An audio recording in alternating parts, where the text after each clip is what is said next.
advocating on behalf of transit. Yeah, and it would be like that's really it not would an be a issue. listening session. I just didn't know if it was something where, like, if somebody were to ask us, like, hey, can we get a shelter here? Like, would we be allowed to be like, well, yeah, we want shelters everywhere? Because, I mean, that is general advocacy. I just want to, make sure that would be fine.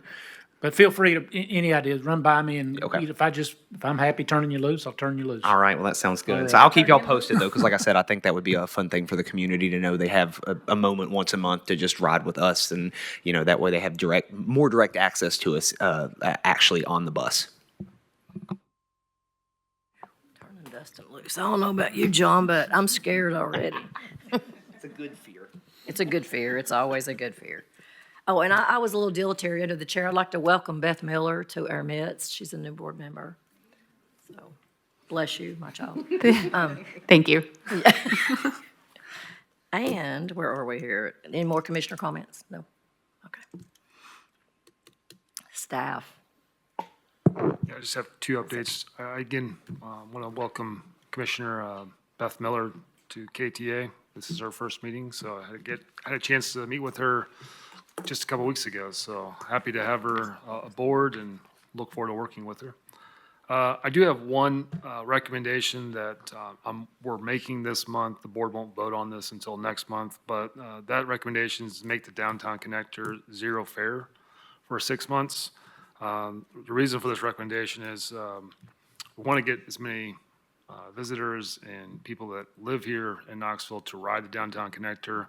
I think this is perfect timing in terms of starting in November. Obviously, there's lots of activities throughout the year in downtown Knoxville, but I think especially around the holidays, starting in November, there's going to be lots of events, not only in downtown, but also near the stadium. So I think this is a great opportunity to get more riders on the downtown connector and allow people to park in the parking lots and get on the downtown connector or just ride it if they're bus riders. So I think the combination of those two is a great time to roll this initiative out and try to get as many rides as we possibly can on the downtown connector. Again, making this recommendation today, the board won't vote on it until October. We will do public hearing next month before the vote. Any questions from commissioners? Is the intent of the 6-month pilot to be, if it is successful, we move back to full-time free like the trolleys, or it would just remain those 6 months every year? We would make it free like the trolleys. Okay. Yeah, that's kind of the idea. We're also looking at, again, ways for us to subsidize the route as well. So just So to, making up for the fare loss is what we're trying to look for. so just to 100% clarify, if it is successful, it will remain free. That's correct. And if it's unsuccessful, would the route go away? No, or we it just go back to charging. Yeah, again, our idea with this is to get additional riders, but also look for ways to subsidize it for Is that with- partnerships. Is that like advertising or grants or what? Probably more with business partnerships of businesses chipping in to pay for it. We're not looking necessarily for all of it being subsidized, but I think if we could get the fares covered, that would be great. Cool. We're obviously with this initiative, we're starting those conversations with different businesses and organizations to find out how can we subsidize this route.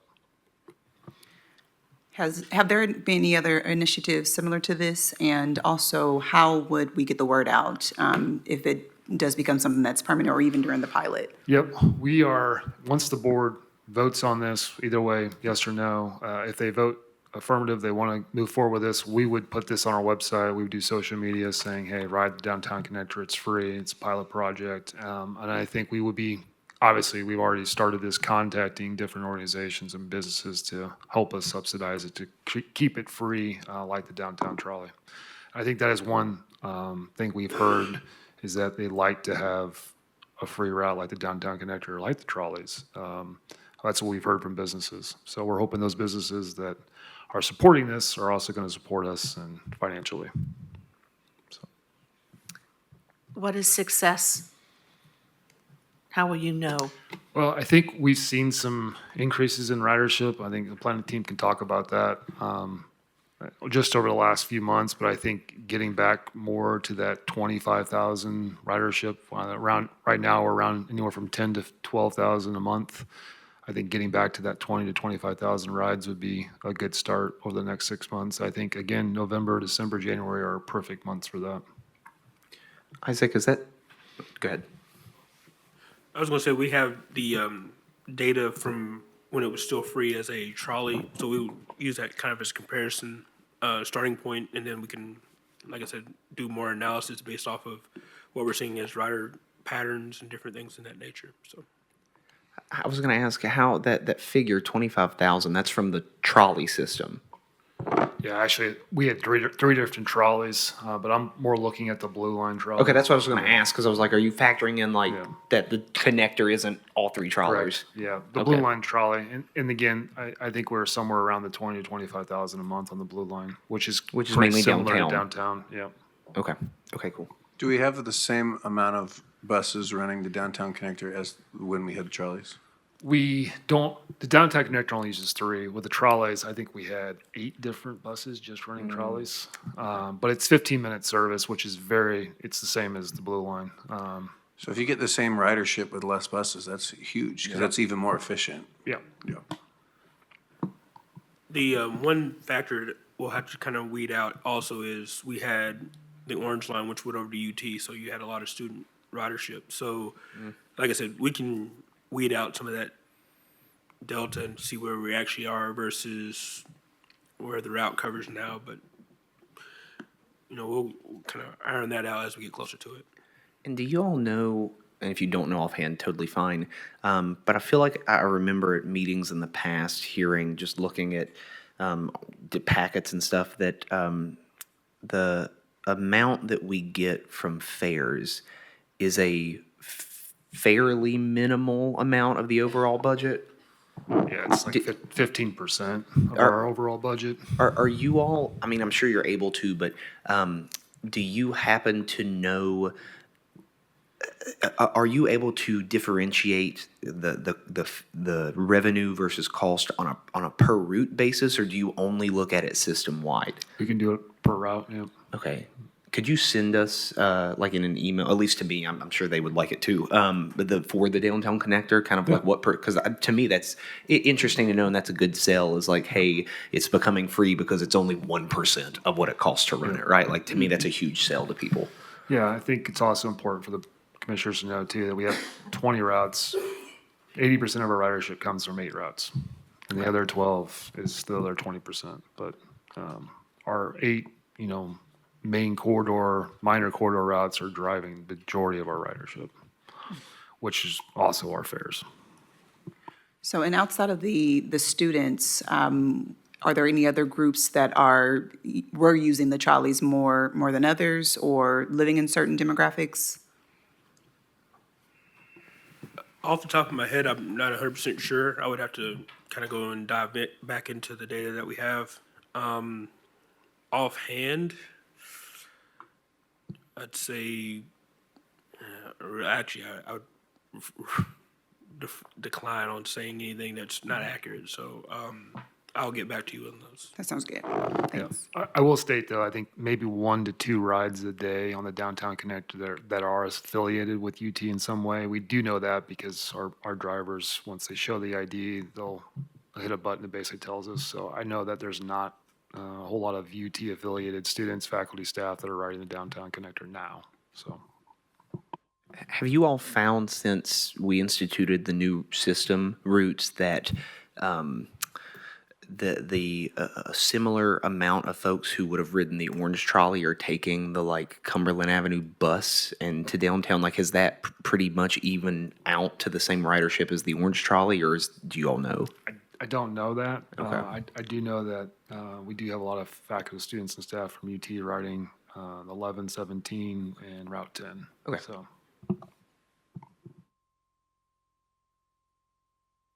One more question I did have, just about getting the word out. So for the population that may not be on the websites as much, so like our seniors, how will we get that information out to them? What typically are plans when media goes out, or any kind of strategies that you guys have there? The other item we do too is that we have, they're called advertising racks. We don't use them for advertising outside of our own.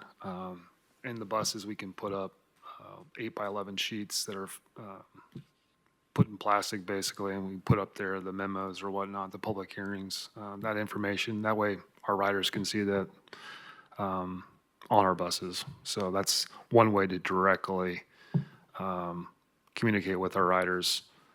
Only problem is you just have to be able to read it and see it. So that's sometimes we have to, that's why we try to cast a wide net as much as we possibly can. So we also have, I will mention too, at the platform, our marketing communication manager, we have TV screens basically. We can also put this information there, and we usually do. So that's another place that we can hit a lot of eyeballs. One final thing for me. Do you know what in March of this year caused a spike in downtown connector ridership? Because the rest of the months seem fairly consistent. Was it due to big ears? There is a lot of tournaments, AAU tournaments for basketball, volleyball, whatnot, that downtown gets a lot of that, those sports events. around that month. Yeah, Okay. around that month. So people coming in for those, staying in downtown, and then taking the downtown connector. They park their vehicles, which is great at the hotels, and then they're visiting, but they're using the downtown connector.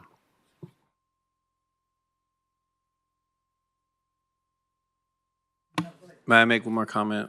It's a different subject, so I guess we're out of order. But I was asked by some folks to just mention this for consideration, and I know you probably already are pretty close to this, but there was ask for consideration for an official bus stop at the end of the Gay Street Bridge when and if it officially becomes pedestrian friendly. But I think you've already got one that's about a block away. And I know it's tough because it's on a turn, but I just said I would mention it for consideration, if and when that becomes official. Thanks.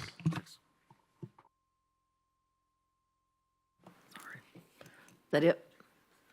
You sure? Going once? I'm kidding. Mr. Burton, TPO News. Yep, hello. Just for Commissioner Miller's information, I'm Doug Burton. I'm with the Transportation Planning Organization, so I'm not CAT staff. But we're a part of Knoxville Planning, and we get all types of federal funds to do all types of transportation planning, from roadway planning to bike planning to greenway planning, and also transit planning. So we use that to help CAT out. We also work very closely with CAC and ETHRA.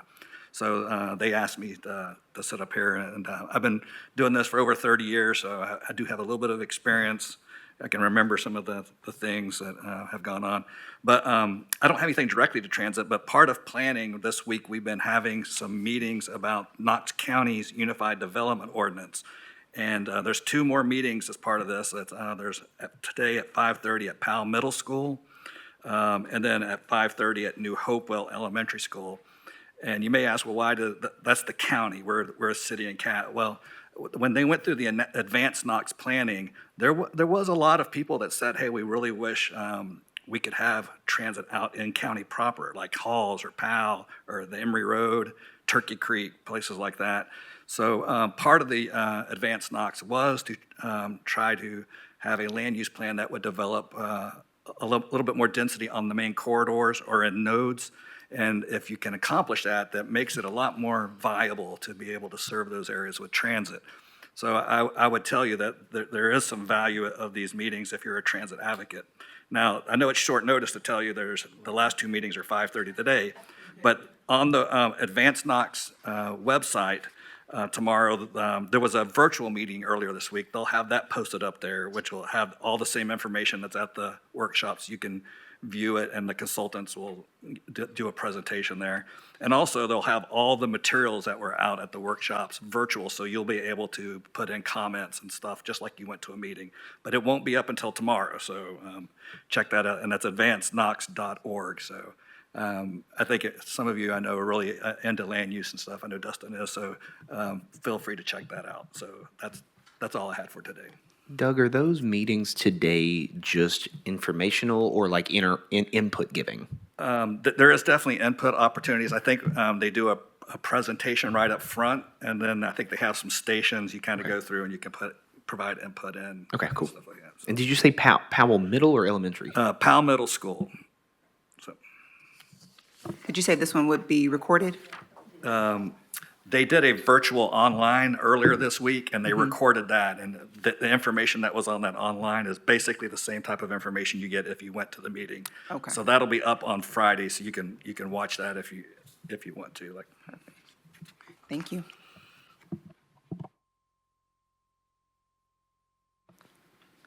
New business.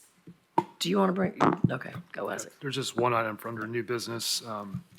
We're happy this year that we are hosting Tennessee Public Transportation Association's annual conference here in Knoxville.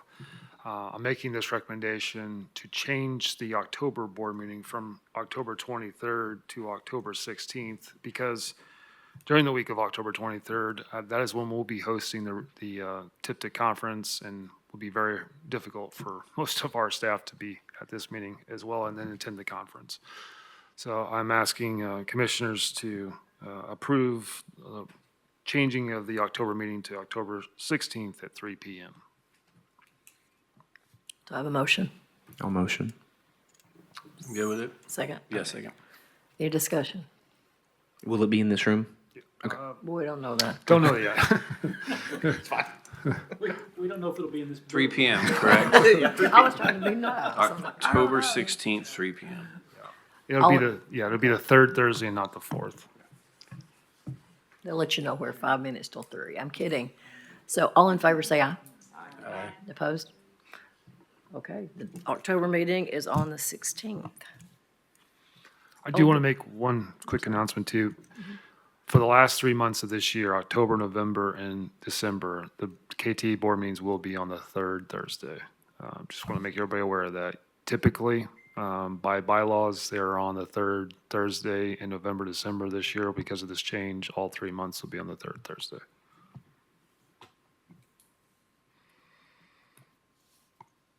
Oh, your news buddy, okay. So, any old business? There is no old business. Oh, old business. Public comments. I didn't get a sheet for public comments, did we? Nobody signed up? Oh, okay. So, the next meeting is October 16th at 3 p.m. And I guess, it's not this date that's on your thing, yes, exactly. And take a motion to adjourn. See y'all.